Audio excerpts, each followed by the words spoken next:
ላስት ዊክ ነበር ያወራኝ ነበርና ከሰፈር ስለመውጣት ነበር የተካፈልነው ታስታውሳላችሁ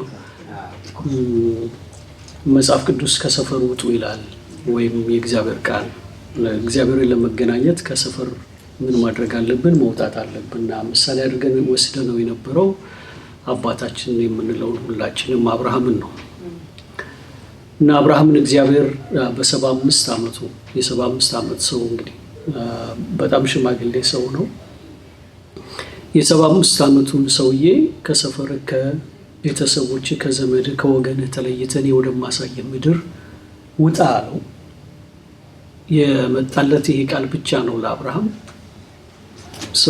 ይህን ቃል ሰምቶ ከዘመዶቹ ከወገኖቹ ከቤተሰቦቹ 75 አመት ከኖረበት ሰፈር ተለይቶ ገና ወዳላየው ነገር ግን እግዚአብሔር ተስፋ ወደ ገባለት ምድር ወጣ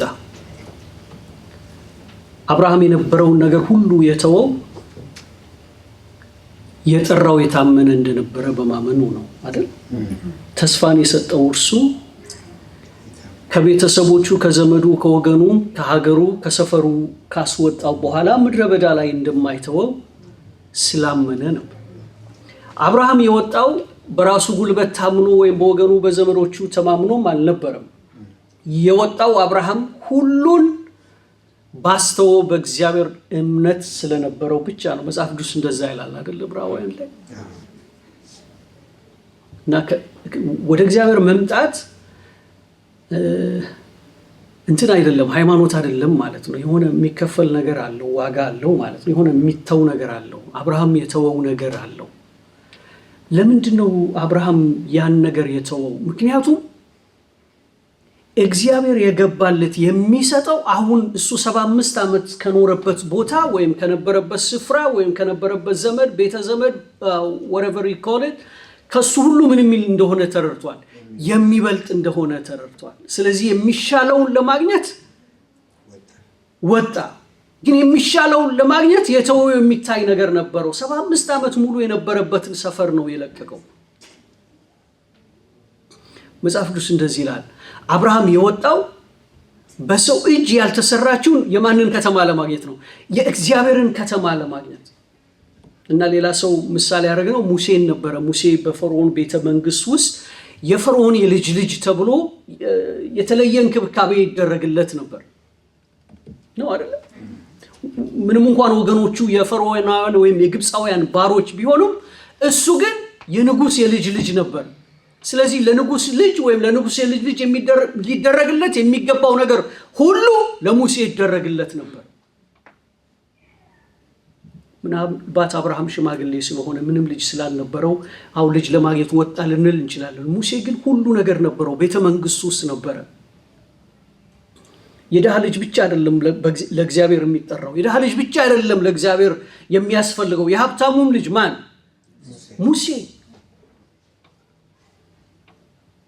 ሙሴ የፈርዖን የልጅ ልጅ እንዳይባል በእምነት ምን አላለ እምቢ አለ ተመልሶ እኮ ሊመጣ ነው ፈርዖን ቤቱ ሊመጣ ነው አይደል ተመልሶ ሊመጣና ለፈርዖን እኮ እንትን ሊያደርግ ነው ልቀቅ ህዝቤን ሌላ አንድ ክፍል ዛሬ እንይዘ የኦሪት ዘጸአት ምዕራፍ 33 ላይ ኦሪት ዘጸአት ምዕራፍ 33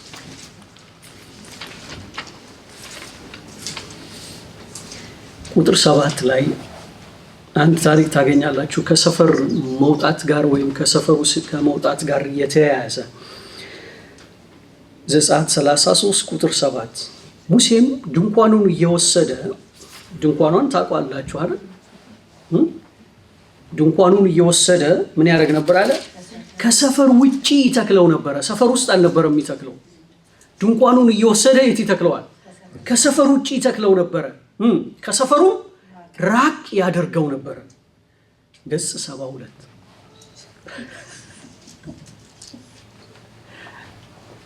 ዓለም የግዕዝ ነበር እንትን አይላት ምናልባት ሌሎች ጋላችሁ ገጽ 72 ላይ ነው ከሰፈሩም ራቅ ያደርገው ነበር።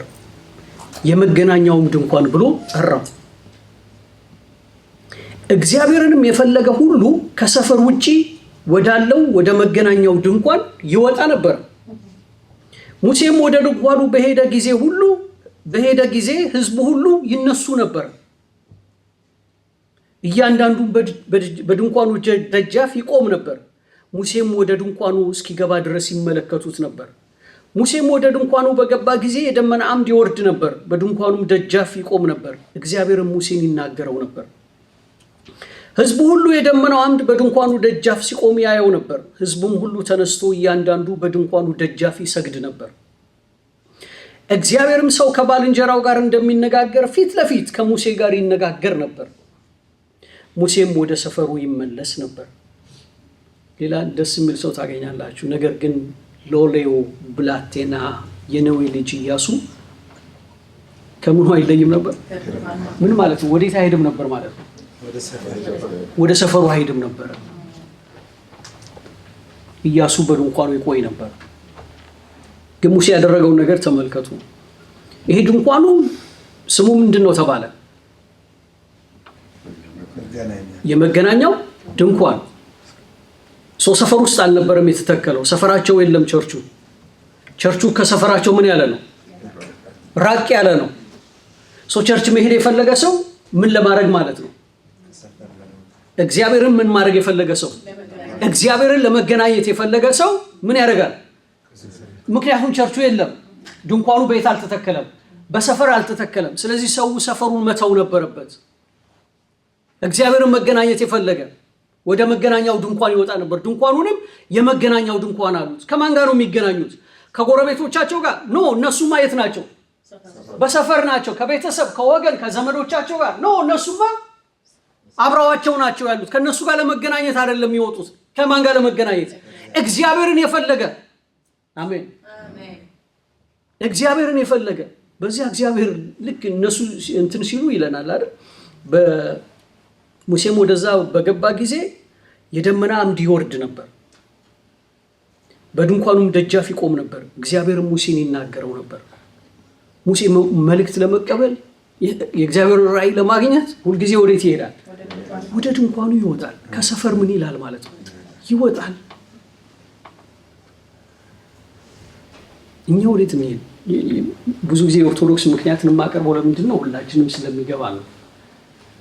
ቤተክርስቲያን ሲሰሩ ብዙ ጊዜ የከተማውን አይደለም የገጠሩን ሲሰሩ ብዙ ጊዜ ከሚኖሩበት አካባቢ ራቅ አድርገው ወይ የሆነ ተራራ ላይ እንደዚህ አድርገው ነው የሚተክሉት። ወደዛ ሰው እግዚአብሔርን ለመገናኘት የፈለገ ሰው ምን ማድረግ አለበት? አንድ ገዳም ሄጄ ነበር፣ ደብረ ዳሞ የሚባል ገዳም እና እንትን ላይ ነው፣ ተራራ ላይ ነው፣ መውጫ የለውም መግቢያ የለውም። እና ገመድ ታስሩልን፣ በገመድ ላይ ያለው ሰውዬ በገመድ እየጎተተ ነው የሚያወጣ።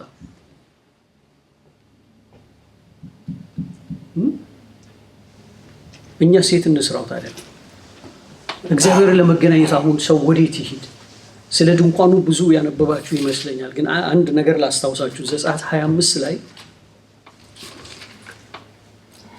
ድንኳኑ ለምንና እንዴት እንደተሰራ እግዚአብሔር ሙሴን ሲነግረው ገጽ 63 ምዕራፍ 25 ቁጥር 1 ላይ እንደዚህ ይላል። እግዚአብሔር ሙሴን እንዲህ ሲል ተናገረው፣ ስጦታ ያመጡልኝ ዘንድ ለእስራኤል ልጆች ተናገር። በገዛ እጁ ሊሰጠኝ በልቡ ከሚያምረው ሰው ሁሉ መባ ተቀበሉ። ከእነርሱ የምትቀበሉት መባ ይሄ ነው: ወርቅ፣ ብር፣ ናስ፣ ሰማያዊ፣ ሐምራዊ፣ ቀይ ግምጃ፣ ጥሩ በፍታ፣ የፍየል ጠጉር፣ ቀይ የአውራ በግ ቁርበት፣ የአቆስታ ቁርበት፣ የግራር እንጨት፣ የመብራት ዘይት፣ ለቅባት ዘይትና ለጣፋጭ ዕጣን ቅመም፣ መረግድም፣ ለኤፎድና ለደረት ኪስ የሚደረግ ፈርጥ፣ በመካከላቸውም አድር ዘንድ መቅደስ ይስሩልኝ። እኔ እንደማሳይህ ሁሉ እንደ ማደሪያው ምሳሌ እንደ ዕቃው ሁሉ ምሳሌ እንዲሁ ስሩት። እግዚአብሔር አሁን አንድ ነገር እንዲሰራለት እየፈለገ ነው። ምን ቤት አይደለ ነው አይደለ? ቁጥር 7 ላይ እንደዚህ ይላል፣ 8 ላይ በመካከላቸው አድር ዘንድ መቅደስ ይስሩልኝ። ስለዚህ እግዚአብሔር ማደሪያ ፈልጓል። ምን መቅደስ ይስሩልኝ። መቅደሱ እንዴት ነው የሚሰራው? ቁጥር 9 ላይ እኔ እንደማሳይ ሁሉ። ስለዚህ ምን የሚለው ነገር አለው ማለት ነው? የሚያየው ነገር አለ። ማን ነው? ሙሴ። ስለዚህ የሚሰራው ነገር እግዚአብሔር ምን እንዳለው የሆነ ኦሪጂናሉን እያሳየው ነው ማለት ነው። ስለዚህ ወርዶ የሚሰራው ያየውን ነው። ያየው አይደለም ግን አይደል? ምን አድርጎ ነው የሚሰራው? እንዳየው ምሳሌ አድርጎ። ስለዚህ ታች የሚሰራው ነገር የሚያቆመው ነገር ላይ ያየው ነገር ምንድነው ማለት ነው? ነው አይደለም? ምሳሌ ነው። እኔ ምን እላለሁ አለው እግዚአብሔር በመካከላቸው ምን እል ዘንድ አድር ዘንድ። አሁን ይሄን ድንኳን ነው የሰሩት። ይሄን ድንኳን ከሰሩት በኋላ ነው ምን አደረገው አለ ዘጸአት ምዕራፍ 33 ላይ ስናነበው ራቅ አድርጎ ከሰፈሩ ምን ይለው ነበር? እንዳትረሱት ድንኳን ነው። ስለዚህ አንድ ቀን ብቻ አይደለም የሚተክለው አይደል? ምክንያቱም ሁሉ ጊዜ እነሱ ምን ያደርጋሉ? እየሄዱ እኮ ነው አይደል?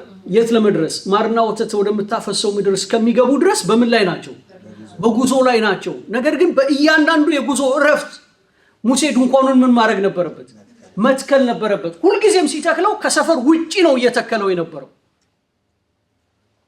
ይህን የሐዋርያት ሥራ ላይ መመልከት እንችላለን። እስጢፋኖስ ለሕዝቡ እንዲህ ሲል ይነግራቸዋል። የሐዋርያት ሥራ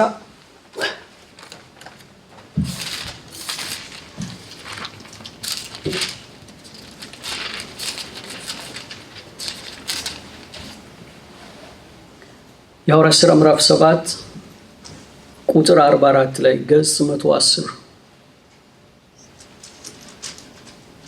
የሐዋርያት ሥራ ምዕራፍ 7 ቁጥር 44 እንዳየው ምስል አድርጎ ይሰራት ዘንድ ሙሴን ተናግሮ እንዳዘዘው ምን እንዳለው እንዳየው ምን ምስል አድርጎ ይሰራት ዘንድ ሙሴን ተናግሮ እንዳዘዘው የምስክር ድንኳን ከአባቶቻችን ዘንድ በምድረ በዳ ነበረች። አባቶቻችን ደግሞ በተራ ተቀብለው እግዚአብሔር በፊታቸው ያወጣቸውን የአሕዛብን አገር በያዙት ጊዜ ከኢያሱ ጋር ምን አሏት? አገቧት። እስከ ዳዊት ዘመንም ድረስ ኖረች። ምኗ? ድንኳኗ። ሙሴ ጋር ብቻ አላበቃች ማለት። ምክንያቱም ሙሴ የሰራው ድንኳን የሆነ ሸራ ምናምን አንስቶ የሆነ መጠለያ ምናምን አይደለም ማለት ነው። እንዳየው ምን እንዳለው ይሰራት ዘንድ ሙሴን ተናግሮ እንዳዘዘው የምስክር ድንኳን ከአባቶቻችን ዘንድ በምድረ በዳ ነበረች። ስለዚህ በጉዞአቸው ሁሉ ምኗ ነበረች? ድንኳኗ ነበረች። የድንኳኑ መተከል የድንኳኑ በዚያ መሆን ለነሱ የሚያሳያቸው የሚያመለክታቸው ነገር አለ። ምንድነው የሚያመለክታቸው? የእግዚአብሔር ከነርሱ ጋር መሆን አይደል? እና እንዴት በምድረ በዳ ያለ ሰው እንዴት እግዚአብሔርን አይፈልግም? ስለዚህ ሁሉ ጊዜ ምን ያደርጉ ነበር ማለት ነው? ካረፉበት ቦታ ይወጡና ወዴት ይሄዳሉ? ወደ ድንኳኑ ይሄዳሉ። ሙሴ ዕለት ወደ ድንኳኑ ምን ይላል? ይወጣል። ድንኳኗ ደግሞ እዛ ላይ ብቻ አላበቃችም፣ እስከ ዳዊት ዘመን ድረስ ነበረች። ስለዚህ እስከ ዳዊት ዘመን ድረስ ሰዎቹ ከሰፈራቸው ውጭ ወደምትተከልላቸው ድንኳን ምን ያደርጉ ነበር? ይወጡ ነበረ። ከዛስ ዳዊት መጣ። ምን ሆነ? ቁጥር 46 ላይ እርሱም በእግዚአብሔር ፊት ሞገስ አግኝቶ ለያዕቆብ አምላክ ማደሪያ ያገኝ ዘንድ ለመነ። ማን ነው? ዳዊት። ነገር ግን ሰለሞን ቤት ሰራለት። አሁን ድንኳኗ ወደ ምን መጣች? ወደ ቤት መጣች አይደል? እና ታነባላችሁ። ሰለሞን 40 ዘመን ፈጀበት ምኗን ለመስራት? ቤቱን ለመስራት። አሁን ድንኳን አይደለም በህንፃ የተሰራ ቤት ሆነ። ስለዚህ እስራኤላውያን ወይም የሙሴ ተከታዮች በዚህ ህግ ስር ያሉ ሁሉ እግዚአብሔርን ለመገናኘት ወደዚያ ቤት ምን ይላሉ? ትዝ ይላችኋል። ሰለሞን ቤቱን ሰርቶ ከፈጸመ በኋላ በቤቱ ተንበረከከና ምን አደረገ? ጸሎት አደረገ። ጸሎት ያደረገው ስለ እስራኤል ብቻ አልነበረም። ማንም ሰው አለ ሰለሞን ኃጢአት ቢሰራ ወደዚህ ቤት መጥቶ ደግሞ ምን በለኝ ቢልህ፣ ይቅር በለኝ ቢልህ፣ ምድርን ብትረግማት፣ ምድርን ምን ባትሰጥ፣ ፍሬ ባትሰጥ፣ ሰማይም ቢዘጋ፣ ማንም ግን የጨነቀው መጥቶ ወደ አንተ ሰማይ እንዲከፈትለት ዝናብ እንዲያገኝ ቢጸልይ፣ እባክህ አንተ ከላይ ሆነ ምን በለው ስማ። እግዚአብሔርም የሰለሞንን ጸሎት መስማቱን በምን መሰከረለት? ቤቱን ምን ሞላው ይላል። ልክ ክብር ደመናው መጥቶ ምን አደረገ? ሞላው። እግዚአብሔርም እንደዚህ አለ፣ ይህ ቤት የምን ቤት ይሆናል አለ። የምን ቤቴ ነው? የጸሎት ቤት ይሆናል አለ። ስለዚህ እግዚአብሔር ቤቱን ምን አደረገው? አከበረው። አሁን የሆነ አንድ ጨካኝ ሰው መጣ፣ እስጢፋኖስ የሚባል። እነሱ ለቤቱ የነበራቸው ክብር ታላቅ ነው። የኛ ሀገር ሰዎች ታውቃላችሁ አይደል? ቤቱ ጋር ሲሄዱ ምን ያደርጋሉ? ይስሙታል አይደል?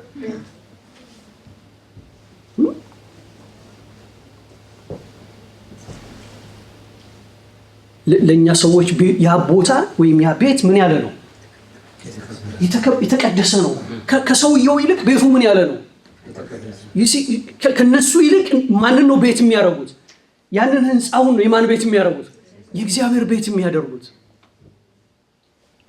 ይገባችኋል አይደል? ሰውየው ነው ወደ ቤቱ ሲሄድ ምን የሚለው የሚቀደሰው። ለዛ ነው ብዙ መጽሐፍቶቻቸውን ስታነቡ እንደዚህ ይላሉ፣ ወደዚህ ቤት የመጣውን 100 ዘሩን እምርለታለሁ። የሆነ ምናምን ዘሩን እንትን አደርግለታለሁ። ይሄን ቦታ መጥቶ እየረገጠ ወይም አንዳንድ ሰዎች እዚህ ሀገር እንኳን ሆነው ታስታውቃላችሁ አይደል? ህይወታቸው ሊያልፍ ሲል ሲናዘዙ ወስዳችሁ ደብረ ሊባኖስ ቀበሩኝ ይላሉ። ለምን ይመስላችኋል? ያ ቦታ ምን ያለ ነው ብለው ስለሚያውቁ የተቀደሰ ነው ብለው። ልክ እንደዚሁ እና ያቺ የሰማርያዊቷ ሴት ወደ ህሊናችሁ አትመጣም? በጣም የጨነቃት ማለት ነው። ምክንያቱም ሁለት ግሩፕ አለ። አንደኛው ለእግዚአብሔር መስገድ ለአምላክ አምልኮ ማቅረብ የሚገባው በየት ነው ይላል? በሰማርያ ተራራ ላይ ነው ይላል። ሌላኛው ደግሞ በየት ነው ይላል? አይደለም። የዚህ ሴት ነፍስ በሁለቱ ተጨንቃለች። የት ነው በትክክል ለእግዚአብሔር ምን ስግደት የሚገባው አምልኮ የት እንሂድ? ግን አንድ ነገር ደግሞ ተስፋ አድርጋለች። መሲሁ ይመጣል። መሲሁ ሲመጣ ሁሉን ምን ይለናል? እንቆቅልሻችንን ይፈታል፣ ይነግረናል፣ ልባችንን ምን ያደርገዋል? ያሳርፈዋል። አሜን። ምክንያቱም እሱ መጥቶ ስለ ቤቱ ውበት አይደለም የሚነግራቸው አይደል? እና የምናገርሽ ሰው እኔ ነኝ አላት። እና ምን አድርጊ አላት? ኦኬ እንደዛ ከሆነ በዛ ነው በዚህ ነው ቤት ለእግዚአብሔር እንስገድለት አለ። እስጢፋኖስ እንደዚህ ያላቸው ቤቱ ጋር ቆሙ። ቁጥር 47 ላይ የሐዋርያት ሥራ ላይ ነው። ነገር ግን ሰለሞን ቤት ሰራለት ካለ በኋላ ነገር ግን ነብዩ ሰማይ ዙፋኔ ነው፣ ምድርም የእግሬ መረገጫ ናት፣ ለእኔ ምን አይነት ቤት ትሰሩልኛላችሁ ይላል ጌታ? ወይስ የማርፍበት ስፍራ ምንድን ነው? ይህን ሁሉ እጅ የሰራቸው አይደለምን እንዳለ ልዑል የሰው እጅ በሰራቸው አይኖርም። የሰው እጅ በሰራው ምን? እስቲ ሁላችሁ ቤት የሰው እጅ በሰራው ምን? ቤት። አሁን እናንተ ወተን ብንሰራ ምንድነው ልንሰራ የምንችለው? ቤት አይደለም? ቤቱ ላይ ሆኖ ነው። እነሱ ለቤቱ ያላቸው ክብር እንዲህ የሚነገር አይደለም አይደል? ምክንያቱም ቤቱ ቅድም በተመለከትናቸው ነገሮች ሁሉ እንግዲህ ከሙሴ ጀምሮ ምን ሲል የመጣ ነው? ሲተላለፍ የመጣ ነው። ኢያሱ ጭምር እስከ ዳዊት ዘመን ድረስ፣ ከዛ ሰለሞን። ለነሱ ያ ቤት ያለው ነገር በጣም ምንድን ነው? ትልቅ ነው አይደል?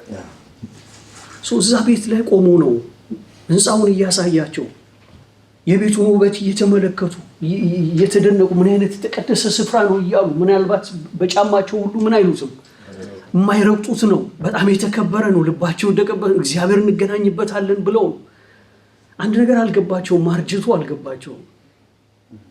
አንድ ነገር አልገባቸውም። አንድ ያልገባቸው ነገር ምንድን ነበር ማለት ነው? እኔ እንደማሳይህ ማደሪያ ሁሉ ምን አድርገህ ስራው፣ ምሳሌ አድርገህ ስራው መባሉ አልገባቸውም። ያ ቤት ምን እንደሆነ ነው እነሱ ያሰቡት። ዘላለማዊ እንደሆነ ነው ያሰቡት። አማናዊ ቤት እንደሆነ ነው ያሰቡት። ከዚህ ቤት ውጪ ሌላ ቤት እንደሌለ ነው እርግጠኞች የነበሩበት። ነገር ግን እግዚአብሔር ከዛ ልፍ ያለ ነገር ነበረው እና ነብዩም ነግሯቸዋል። ነብዩ እነሱ ከሚከተሉት ነቢያት አንዱ ነው። ኢሳይያስ ነው እንደዛ ብሎ የጻፈው። በዚህ ቤተ መቅደስ እኮ ተገኝተው ምን ያደርጋሉ? የነብዩን መጽሐፍ ገልጠው ሁሉ ጊዜ ምን ያደርጉታል? ያነቡታል። ነብዩ እንደዚህ ያለ። ከዛ በኋላ ያደረጉትን ነገር ተመልከቱ። ቁጥር 51 ላይ እናንተ አንገተ ደንዳኖች፣ ልባችሁ ጆሮአችሁ ያልተገረዘ እናንተ ሁልጊዜ መንፈስ ቅዱስን ትቃወማላችሁ። አባቶቻችሁ እንደተቃወሙት እናንተ ደግሞ ከነቢያትስ አባቶቻችሁ ያላሳደዱት ማን ነው? የጻድቁን መምጣት አስቀድመው የተናገሩትን ገደሏቸው። በመላእክት ሥርዓት ሕግን ተቀብላችሁ ያልጠበቃችሁት እናንተም አሁን እርሱን አሳልፋችሁ ሰጣችሁት፣ ገደላችሁትም። ይህን በሰሙ ጊዜ በልባቸው በጣም ተቆጡ፣ ጥርሳቸውንም አፏጩበት።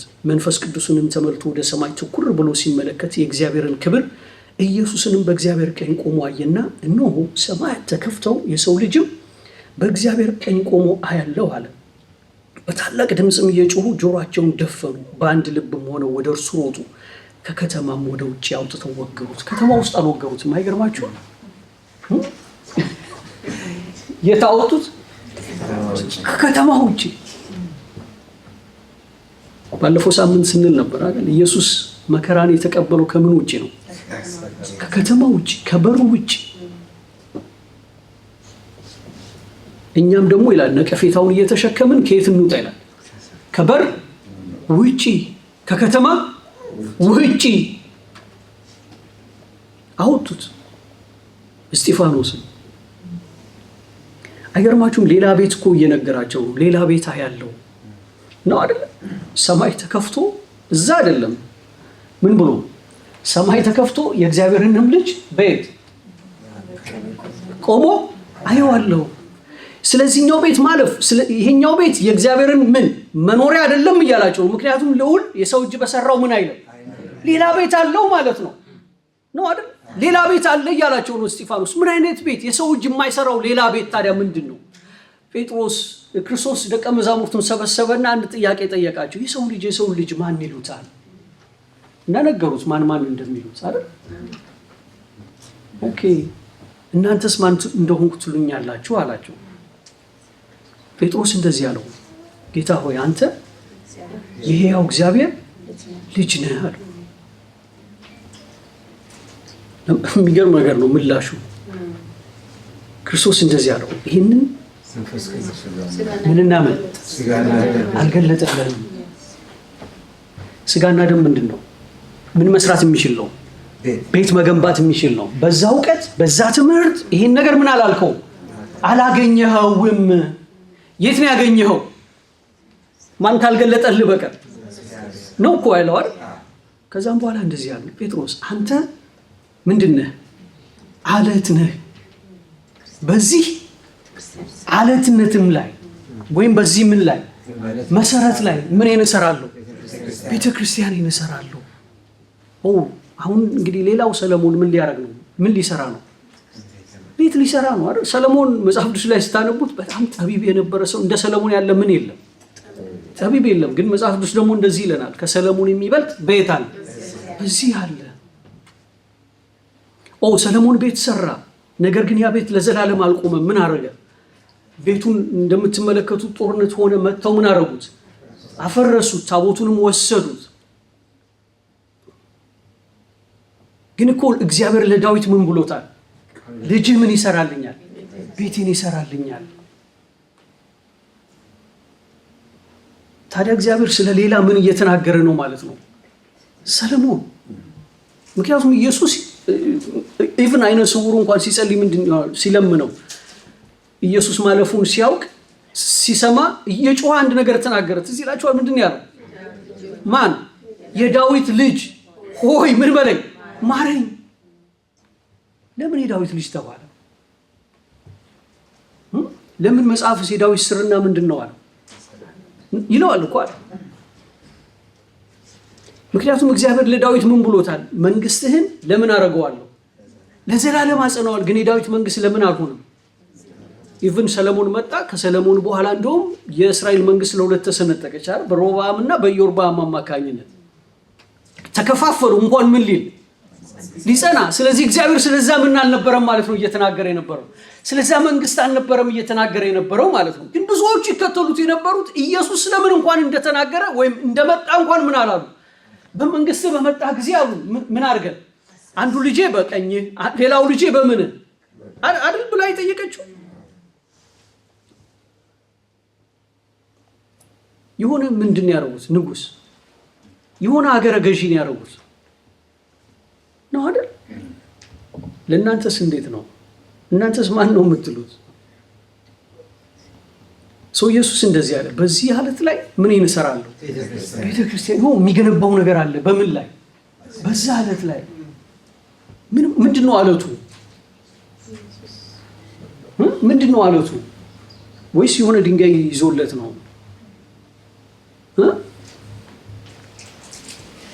ያ ሰው ትዝ ይላችኋል አይደል? በመንገድ እየሄደ ህልም አየ፣ ተኝቶ ሲነቃ ምን አለ? ይሄ ቦታ የተለየ ቦታ ነው። የማን ቤት ነው? የእግዚአብሔር ቤት ነው እንጂ ሌላ አይደለም ማለት። ስለዚህ ተንተርሶት የነበረውን ድንጋይ መሰረት አድርጎ አቆመውና ዘይት አፈሰሰበት። ይሄ ቤት ነው ብሎ ነው አይደል? ሰው አለት አለው ማለት ነው። ምን አቁሟል? የሆነ ነገር አቁሟል። ምን ሊሰራበት? ታዲያ ኢየሱስና ጴጥሮስ ሲያወሩ ሲሆን ድንጋይ ነበር? አለት ነበር? አሁን መጽሐፍ ቅዱስ ኢየሱስን ድንጋይ ያለ ይጠራዋል እኮ አይደል?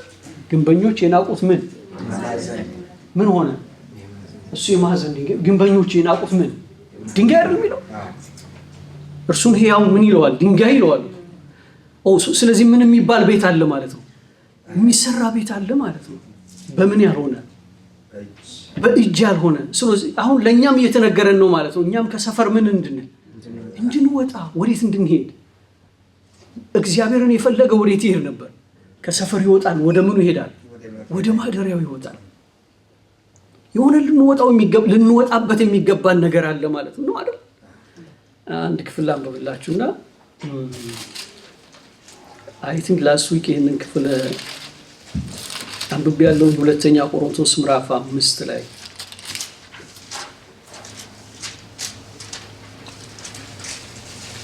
ሁለተኛ ቆሮንቶስ ምዕራፍ 5 ከዛ በፊት ቁጥር 4 ላይ ያለውን አንድ ክፍል አንብቡ። ቁጥር 16 ላይ ገጽ 162 ስለዚህ አንታክትም።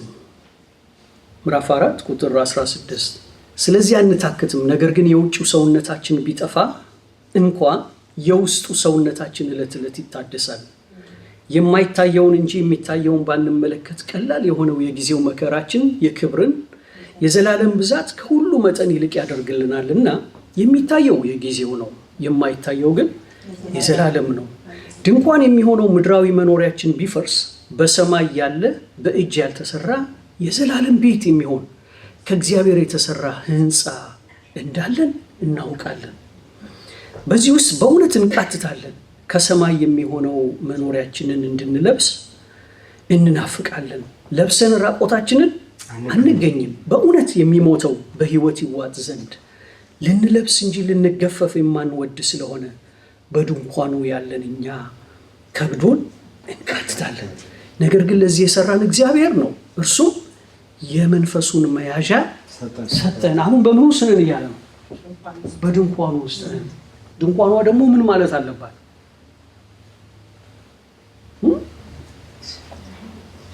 ድንኳን እኮ የምንድን ነው? እኮ የምንድን ነው? የጊዜው ነው አይደል? ምን ማለት አለባት? መፍረስ አለባት። ድንኳኗ ዘላለማዊ አይደለችም ማለት ነው። ምን ትላለች? ትፈርሳለች። እሷ ካልፈረሰች ግን በድንኳኑ ውስጥ ያለው ምን አይልም? አይገለጥም። በድንኳኑ ውስጥ ያለው የከበረው ነው። ይገባችኋል አይደል? ነው አይደል? ቁጥር 7 ላይ እንደዚህ ይላል። ምዕራፍ 4 እዛው ቆሮንቶስ ላይ 7 ላይ ነገር ግን የኃይሉ ታላቅነት ከእግዚአብሔር እንጂ ከኛ እንዳይሆን ይህ መዝገብ በየት አለን? በሸክላ ዕቃ ውስጥ አለን።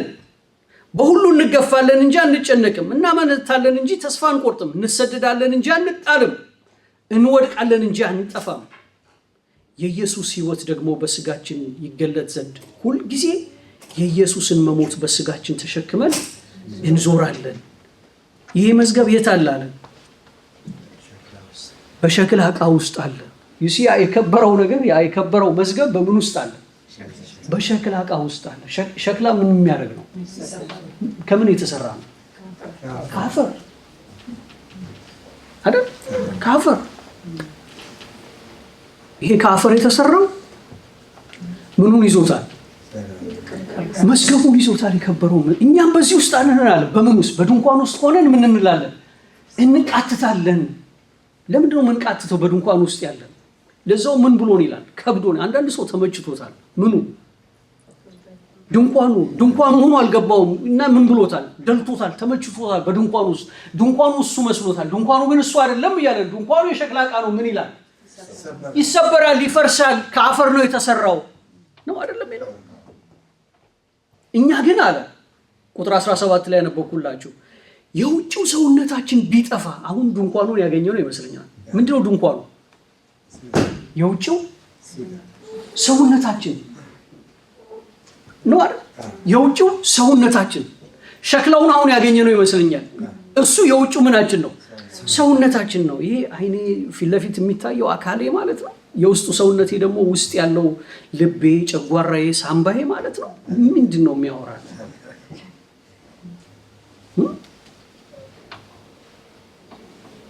ምክንያቱም አንዳንድ ሰዎች የውጭውን ሰውነታቸውን በመጎሰም ወይም በመቅጣት የውስጡን ሰውነታቸውን ጻድቅ የሚያደርጉት ይመስላቸዋል። አንድ ጊዜ ነግሬያቸዋለሁ አይደል? አንድ በሌብነት ተጠርጥሮ የታሰረ ሰውዬ አስቸገራቸው። ብዙ ጊዜ ታስሯል እና አመመኝ እያለ ሁልጊዜ ይሄዳል እና አንድ ጊዜ አይኑን አውጥቶ ኦፕራሲዮን ተደረገ። ይህ ሰው ቀስ እያለ ከእስር ቤት ሊወጣ ነው ወይ አሉ።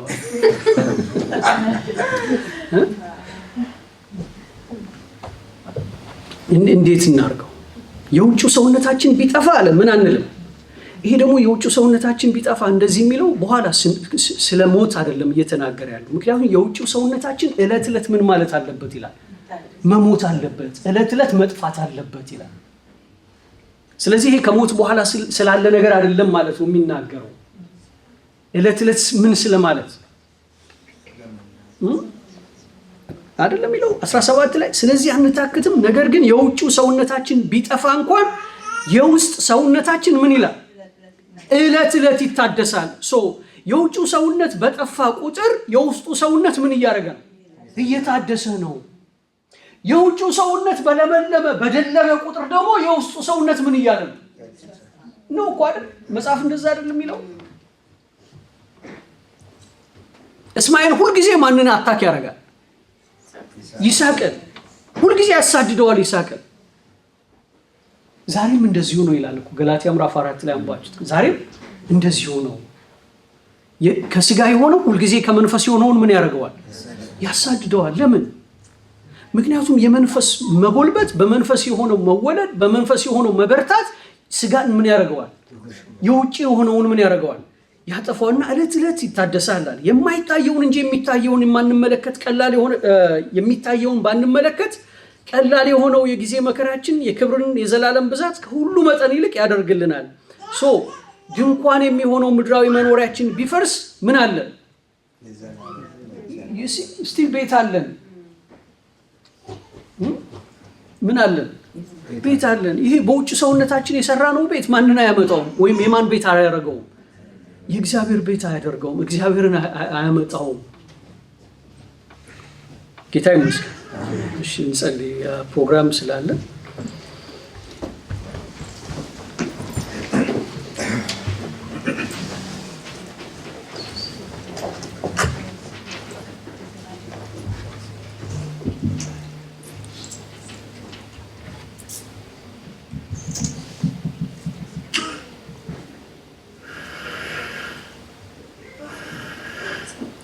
በመጀመሪያ ቃል ነበር፣ ቃልም በእግዚአብሔር ዘንድ ነበረ፣ ቃልም እግዚአብሔር ነበረ።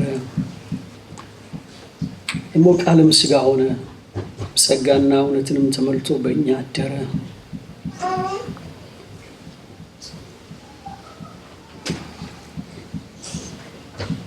እኛን ማደሪያው ያደረገው እሱ ቃል፣ በመጀመሪያ የነበረው ቃል፣ ያ እግዚአብሔር የነበረው ቃል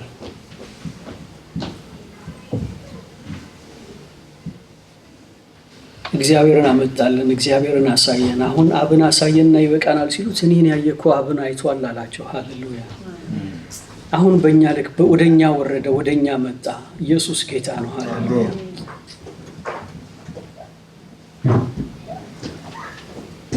ደግሞ አንተን በማግኘት ከአንተ በመማር አባቱ የዕለት ዕለት ሕይወታችንን ስለምታድስ ያን መልክ እንመስል ዘንድ ደግሞ ከክብር ወደ ክብር ጌታ ሆይ ስለምንለወጥ